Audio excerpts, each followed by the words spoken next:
సినిమాని నిర్మించిన అంటే ఈ అమ్మ ప్రోత్సాహమే నన్ను గుర్తించింది. నిజంగా ఈమె కళామ తల్లితోనే సమానం నాకు.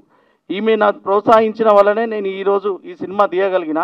నిజంగా ఆ అమ్మ నాకు ఈమె నోటి ద్వారా నాకు పలికించి ఈ ఈ సినిమాకి నిర్మిత చేసే అంత బలాన్ని ఇచ్చిందంటే నేను ఆమెని ఒకరోజు చెప్పిన, అమ్మ నీకు నేను తప్పకుండా అందరి ముంగట పిలిచి ఫస్ట్ నీకు సత్కరిస్తా. ఎందుకంటే ఒక మంచి సినిమా తీసిన అంటే నిన్ను ఎప్పుడు మరవా. ఎందుకంటే నన్ను గుర్తించి ఆమె నన్ను ప్రోత్సహించింది. నేను ఎప్పటికీ మరవలేను. ఒక నిమిషం. ఈమె సాక్షాత్తు కళామ తల్లే.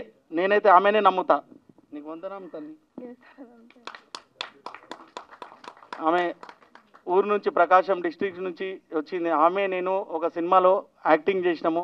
ఆ రోజే ఆమె నన్ను గుర్తించి ప్రోత్సహించింది. చాలాసార్లు అన్నది, సార్ మీరు ట్రై చేయండి, మీరు ట్రై చేయండి, మీరు ట్రై చేయంటే, అమ్మ నేను ట్రై చేసిన, నేను సాధించడం లేదో 10 తారీఖు ఆ ప్రేక్షక దేవుళ్ళు నిర్ణయిస్తారు.